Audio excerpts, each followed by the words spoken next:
Welcome to the New Mormon Truth. This video is on evidence, arguments, and cognitive dissidence. First, let's start with evidence. With evidence, there are primary sources. Primary source is an artifact, a letter, a diary, interview, etc., made at the time in question. There's also, and primary sources are basically the definition of evidence. There are also secondary sources. Secondary sources interpret, comment on, and cite primary sources, so newspapers, biographies. So this could be like a church history manual. It could be Rough Stone Rolling by Richard Bushman. That would actually be a secondary source. So, and then there's what we call first-hand information. First-hand information is information that is directly experienced. So, with the first vision, that would be statements by Joseph Smith. So, any statements by Joseph Smith would be a first-hand account or first-hand information. Second-hand is obtained from first-hand information. So, that would be a statement from someone who heard Joseph Smith. And then there's also third-hand information. So third-hand information is obtained from second-hand information. So that'd be a statement from someone who heard it from a person who heard Joseph. So you can understand, or maybe we should say first-hand information is better than second-hand, which is better than third-hand. You can see this game of telephone going on. So realistically, the best ideal would be first-hand primary source. And after that would be like a second-hand primary source. Technically, you can have a first-hand secondary source. That maybe be like me reading a church history manual. And second-hand information could be someone who then I talk to someone about the church history manual and they write down something or blog about it. But basically, when we talk about first-hand, second-hand, third-hand, usually we're talking about primary sources. So evaluating sources. How do we evaluate a source? Well, we look at the who, what, when, where, why, and how. So the who. The who is the author. So who actually wrote this? Who wrote the letter? Now, so a lot of times it may be obvious who the author is, but there could be questions like with the Book of Mormon Witnesses, who actually wrote that witness statement that they signed? Be interesting to know, or who the author is. Is the author a first-hand, second-hand account? We just talked about that. And lastly, the bias or perspective of the person. So a lot of times this generally goes in with people will, you could have John C. Bennett. If you don't know who that is, he was a member who left in the 1840s and wrote an expose, and people would say, well, he left the church, therefore he's biased. But besides some obvious types of biases, there could be also things about maybe writing in newspapers from a Methodist preacher. You would actually maybe have a bias, but their perspective. So understanding what their worldview is or perspective is maybe good to know for the source. The what. So this is the type of artifact. Is it a letter? Is it an interview? What is it? Then the actual content of what's in the, well, we'll just say it's a letter. What is in the letter? Is the content factual? We would only know this by comparing things, or by knowing other historical information. So that's how I list this as the content, the similarities and differences to other primary sources. The when.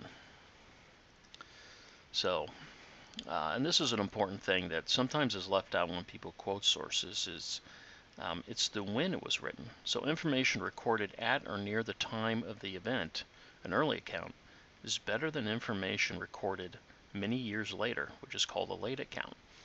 So you'll sometimes hear this crop up. They'll say, oh, this is a second-hand late account. So we really like to have a, the best would be a early first-hand, primary source. That'd be the best information. So sometimes all that we have, though, is a second-hand late account. So why is this important? Well, and I'll get into more with memory when I cover witnesses, but just some basics is that memory fades with time. We shouldn't be seeing memory sharpen with time or adding more details. And this is because the age degrades the brain's white matter, causing disrupted communication with inside the brain. So this is why memory fades.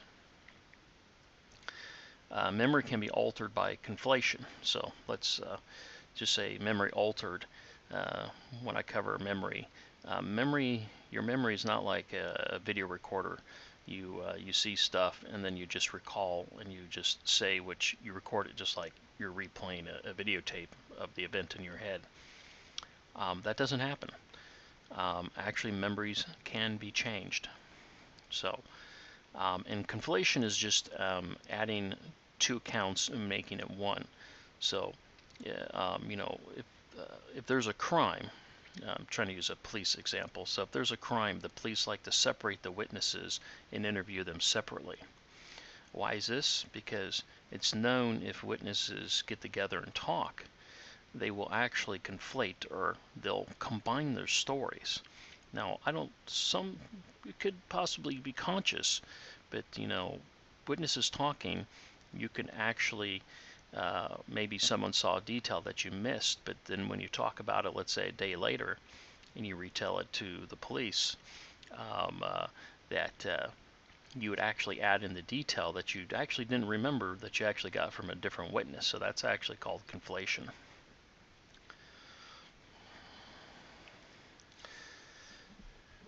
Okay, and back to the evaluating sources to win. So we need to know the historical context of the information. So the political, the social, the economic context would be nice to know. The why.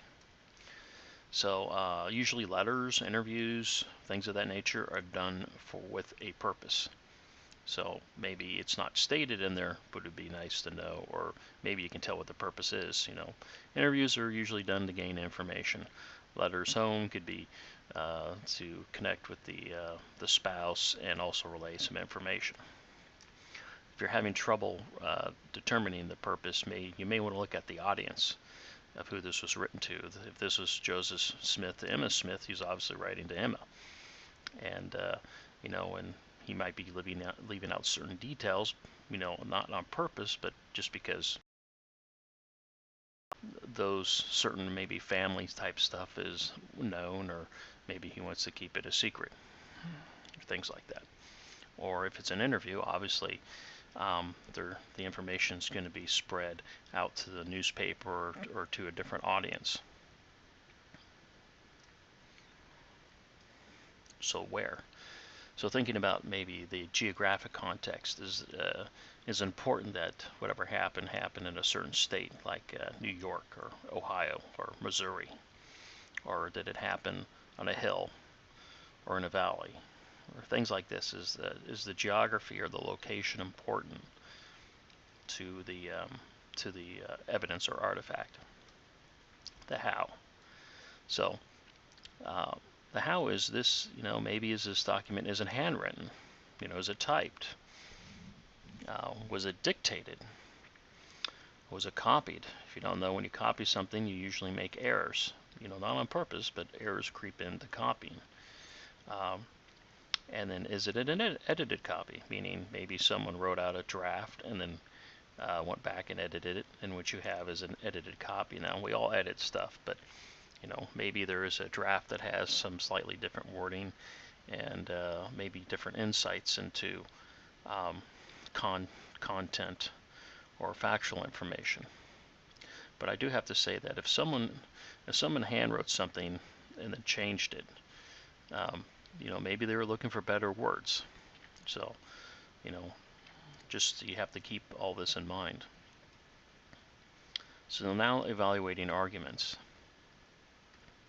So there's something called direct evidence. That would be your first-hand primary source. So this would be a witness who actually saw it. In modern times it would be a videotape of the event. Mormon history, that could be the actual golden plates.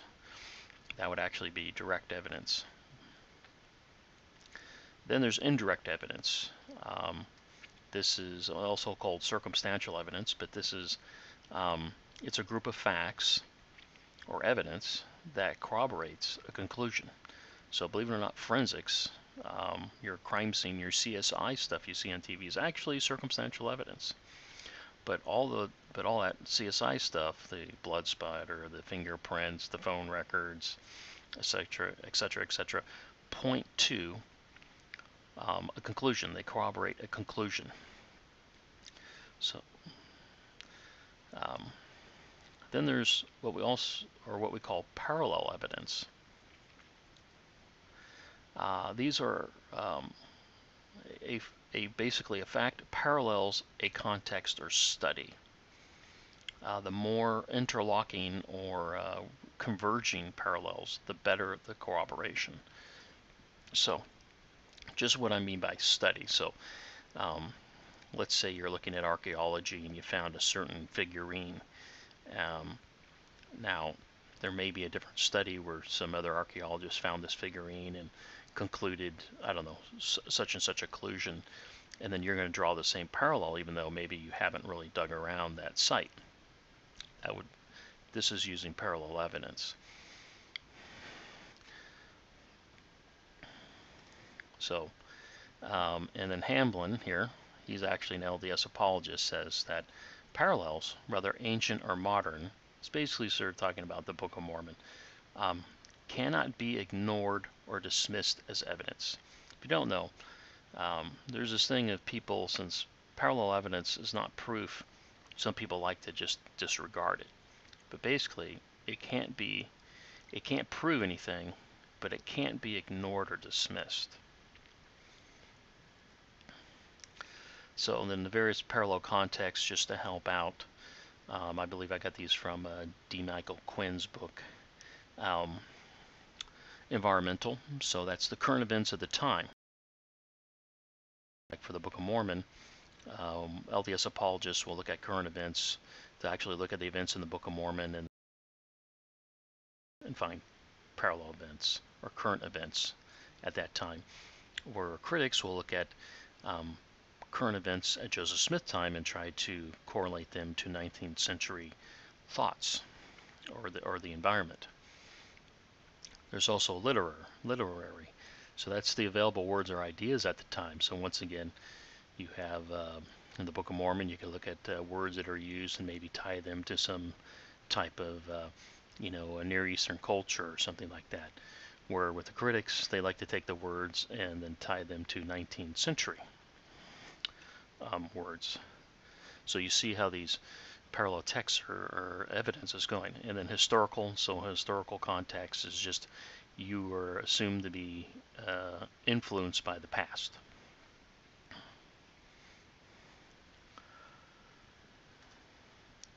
So I think I've already said both critics and LDS apologists use parallel evidence to support their argument for the Book of Mormon. So when we look at the Book of Mormon, hopefully I will go over these parallel evidences and we can evaluate them. But that's only one form of evidence, remember. We have direct evidence, indirect evidence, parallel evidence. For the Book of Mormon, we don't have the plates or witnesses. The three Nephites aren't coming forward. So there's no direct evidence. And we shouldn't really expect any. So now we have to go to indirect evidence, circumstantial evidence, and parallel evidence, and we'll have to look at those. And maybe just to say that, there's many cases, people may have a hard time with saying, well, we'll never prove it with indirect evidence, but if you think about a lot of crimes are solved by indirect evidence, they're solved by the forensics. There was no witness. The only thing left was all this CSI type stuff, and they actually prove cases against people just by indirect or circumstantial evidence. Moving on. I do also want to talk about when you evaluate arguments is the context. You need to look at what's going on. When we look at I think I already talked about this when you evaluate certain documents. Well, when you look at the arguments too, or when you take that evidence and you develop an argument, does that argument fit the context? And one of the things you want to avoid is this thing called presentism. This is a problem where you actually project current values and thought back on, I can say, ancient culture or back to a different time. Now, we do this, I can say this, we don't do this with ancient cultures because they're so far removed. Like, let's take the Romans. We didn't, we see that they worshipped, the Roman gods and things like this, and they're so far removed that we knew that they sort of did things differently and believed different things. And we sort of know it would be wrong to take our modern ideas and to project them or put them back on modern people or the ancient Romans. But we also really can't do this with Joseph Smith's day. Now, this may sound, hopefully, or maybe this is not shocking, but this was the 1830s. This is 30 years before the Civil War. People, slavery was was in existence then. The world was different. So we can't exactly take our ideas and values or how we perceive the world and say that Joseph Smith's day had the same thoughts. So you have to examine their context and avoid presentism and maybe try to understand it as they understood it. Now, it doesn't mean you may come up with some conclusions about right or wrong in the end based upon how you feel, but it's a good idea to try to understand it as they understood it. It may help explain things, and that's what I go into the next thing, is cause and effect. A lot of people leave out cause and effect. We talk about what happened.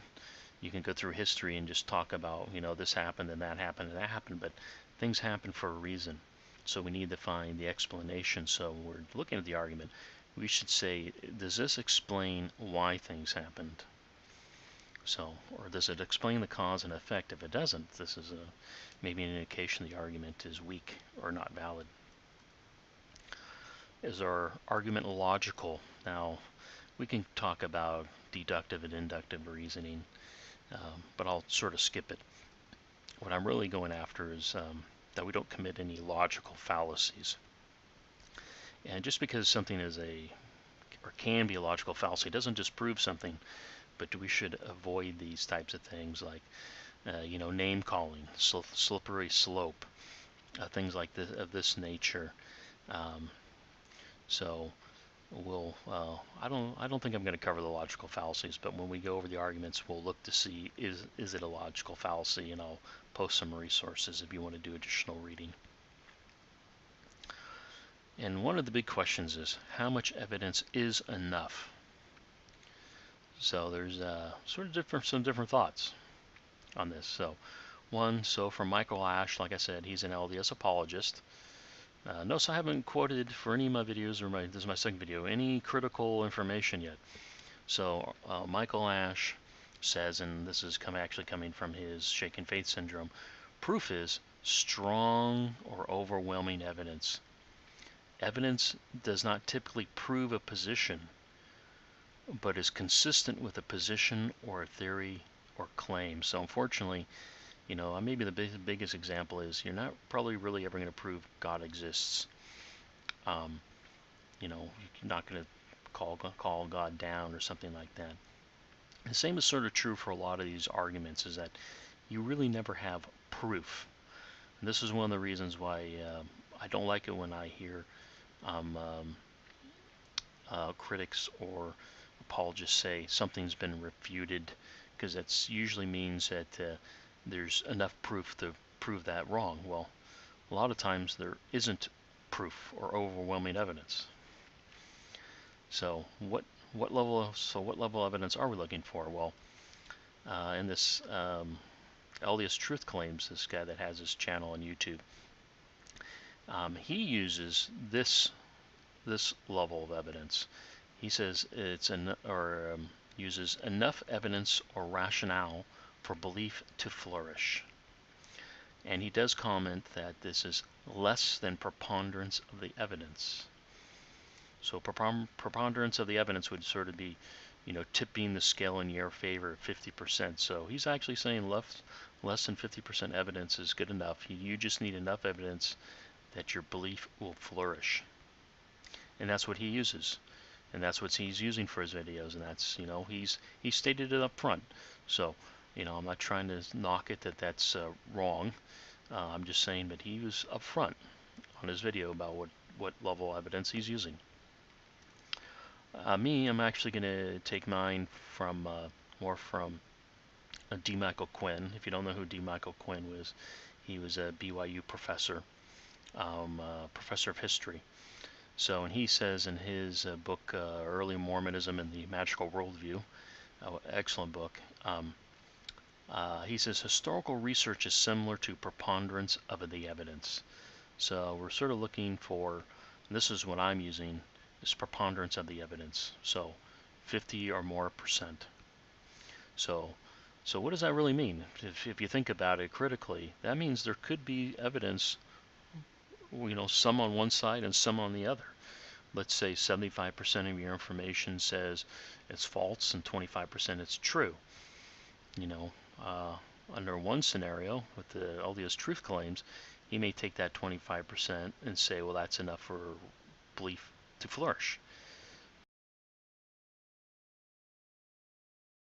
Hey, you know what? That's 75 versus 25 is preponderance of the evidence. Maybe it won't be that much, but maybe it's like 60-40. Or maybe you'll have 4 pieces of information against 1 negative. Things like that. So preponderance of the evidence. But in the end, you get to choose. How much evidence is enough is a personal choice. So maybe, and this can change. Who knows? Maybe some things you want to see preponderance of the evidence or more than preponderance of the evidence. And maybe some issues you're just going to take enough to believe. But how much evidence is enough is a personal choice. And that's why in my videos I want to go over the evidence. I just don't want to show some of the evidence.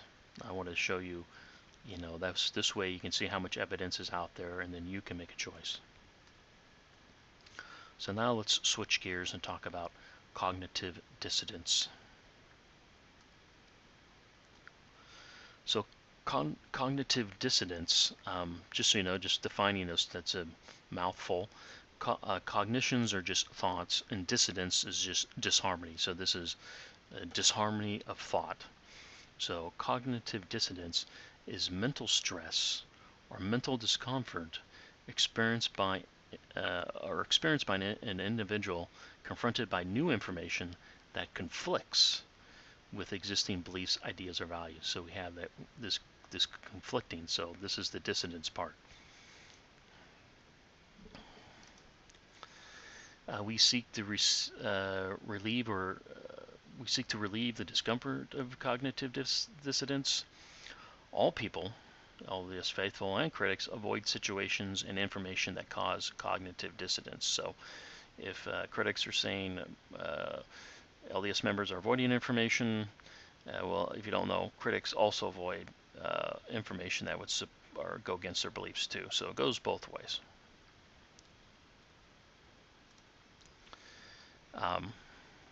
Now more about cognitive dissonance. Each person assigns a level of importance to each belief. Those beliefs with which we have personal experience will have a higher level of importance. This is why there'll be some chatter among critics about looking maybe for a smoking gun that disproves Mormonism. Well, believe it or not, there is no smoking gun. And this is the reason why, is this level of importance of cognitive dissonance, is because what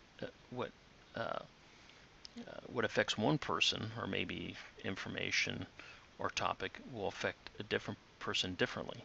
In the first video I actually talked about, remember, there's these top reasons why people leave. Well, the reason different people left due to different reasons is because they had a different level of importance, or maybe polygamy was more important to them than Book of Mormon problems. This is what I'm getting at. So if you don't know, so like there are people that left over Prop 8. You know, there are other people, Prop 8 didn't even bother them. So this is what I'm talking about. We each assign a different level of importance. And I just went through an example, so I'll skip that. There's also trustworthiness of a source and information ratio. So what is that? So here's an example. Or trustworthy, I guess, is how much you trust a source, and then also how much information is coming in. So example, if your doctor told you to do something seemingly unhealthy, you'd probably have a little cognitive dissonance if a coworker thought the doctor's advice was unhealthy because your doctor is a more trustworthy source, right? So people tend to trust different sources. Next, further, if you firmly believe your doctor's, what is called unhealthy advice, but then read an article where many doctors said your doctor's advice isn't healthy, you would most likely have cognitive dissonance sticking with your unhealthy advice due to information ratio. Now, you know, technically someone could say, well, maybe the one doctor they really trust and they really don't care. But remember, that goes to the trustworthiness of a source. It could be you trust this source so much it can overrule, the information ratio. But just everything being equal, if you had a bunch of doctors saying it's bad and only one saying good, you'd probably trust it based on the information ratio. It almost goes back to sort of that whole preponderance of the evidence type thing. Now, there are 4 ways which we relieve cognitive dissonance. If you don't know, I should say I actually came across this information in Michael Ash's book, Shaken Faith Syndrome. This is where I was introduced to this information. So it's great information. It actually helps understand what's going on when you're going through your faith crisis. So there's 4 ways which we relieve cognitive dissonance. 1 is we reject the information as false. 2 is we ignore the new information as unimportant. Number 3 is we add and or synthesize new information. And 4 is we accept the new information. So I know I went through this fast, but I wanted to get to this point was nearly all people operate using number 1 or 2. And if you have conversations with people when they're confronted with different information, you'll be shocked on how they actually go to number 1 or number 2. They reject it or ignore it. And this is true of critics and LDS members. It is very interesting how when they hear something that conflicts with belief, they'll just reject it or ignore it. So test this out next time. It doesn't have to be in a religious context, but information that's brought up maybe about health or something, that how people will just reject or ignore it. So, but with us, we're going to try to maybe do number 3. We're going to add new information, and usually when you add it, you end up synthesizing it with existing information. So continuing on with an example. Let's do an example. Critics claim Joseph Smith is a false prophet because he had plural wives. If you didn't know Joseph Smith had plural wives, I'm sorry as a spoiler alert, but we'll cover that in the future. 1, you could reject the information as false. He had no plural wives. 2, you can reject the information as unimportant, meaning it doesn't matter if Joseph Smith had plural wives, you still believe he's a prophet. Number 3, you add/synthesize new information, meaning you look up or read about information about Joseph Smith's plural wives. You go from Joseph Smith as a prophet who had no plural wives to Joseph Smith as a prophet who had plural wives. Number 4 is you accept the new information, meaning Joseph Smith had plural wives and is not a prophet. So that's basically the 4 ways which you would handle that situation.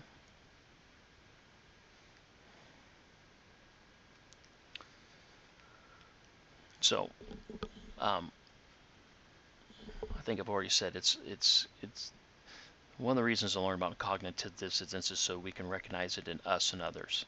Meaning, are we just rejecting the information, ignoring it, etc., etc.? There's also this thing called confirmation bias, which I mentioned in my last video. We tend to favor information that confirms our existing beliefs and ignore the stuff that does not. So this goes along with it, so you can see how this interacts with cognitive dissonance. Also, cognitive dissonance helps us overcome our feelings of betrayal, meaning when you learn about the critical information, you usually have feelings of betrayal. And this is Wyatt is a LDS apologist who says, it is the feeling of deception and betrayal that ultimately drives people out of the LDS Church, not the discovery itself. I believe the feeling of betrayal, and if you don't know, this is very true. When you find something, you'll find some information and probably go, why didn't I learn this? So, and then people can have feelings of deception and betrayal. So, I believe that the feeling of betrayal changes the trustworthiness of the LDS Church and apologist sources to less or not trustworthy. So remember, we talked about that trustworthy source. Church members tend to trust LDS sources and don't trust critical sources. So I believe what happens is once they have this feeling of betrayal, they trust less the church sources and trust more of the critical sources. So what you need is, the only way to overcome the feelings of betrayal is to let it sink in and to do some more research and understand that you are going to have these feelings and it may take some time to overcome them, but you want to make a rational decision. Just so you know, cognitive dissonance often leads to an intentional research phase for people in a phase crisis. Basically, people want to relieve the mental stress. The only way they can relieve the mental stress is, like we said, do one of the four things. You reject it, you ignore it, you add information. Unfortunately, adding information takes time, so people want to overcome the mental stress, so they want to gather all the information as quickly as possible so they can overcome the mental stress. And just to point out that a lot of the claims actually affect what I call three basic LDS truths. So a lot of times if we're talking about polygamy, the issue may not really be with polygamy. It actually has to do with something else, something more fundamental. And here are the three fundamentals which usually all these critical claims affect. And if you don't know, these are three things that you generally hear at a testimony meeting. That the church is true. So information, whatever the critical claim is, it affects our belief that the church is true. Or it affects the belief that Joseph Smith was a prophet. Or that the Book of Mormon is true. If you look at all these claims, they usually go back to the root of one of these three, and these are three things you hear at every testimony meeting, and usually maybe in teaching situations or lessons in the church. I want to say beware of circular reasoning. What I mean by this is it will often be said that you'll say Joseph Smith was a prophet because the Book of Mormon is true, and then a day later you could say the Book of Mormon is true because Joseph Smith was a prophet. This is circular reasoning. Two of the three truths are independent. What I mean by that is a lot of times people see these things as they're all dependent. The Book of Mormon is true, therefore Joseph Smith is true, therefore the Book of Mormon is true, therefore Joseph Smith was a prophet, therefore the church is true. But unfortunately, two of these are independent. And here's the reason why. Polygamists believe number 2 and 3, meaning that Joseph Smith is a prophet and the Book of Mormon is true, but don't accept the church is true. And the three Book of Mormon witnesses who left the church or were excommunicated believe number 3, that the Book of Mormon is true, but they saw Joseph Smith was a fallen prophet, which means they didn't believe the church was true, and they didn't believe Joseph Smith was a prophet after a certain time point. So And those were so if anything, if you said the Book of Mormon was true and you wanted to go up that chain, you think, if anybody, it would be the Book of Mormon witnesses. But it didn't even hold to them. But I do want to say, however, if number 3 isn't true, meaning if the Book of Mormon is true, then number 1 and number 2 are not true. So, if the Book of Mormon is not true, then Joe Smith was not a prophet.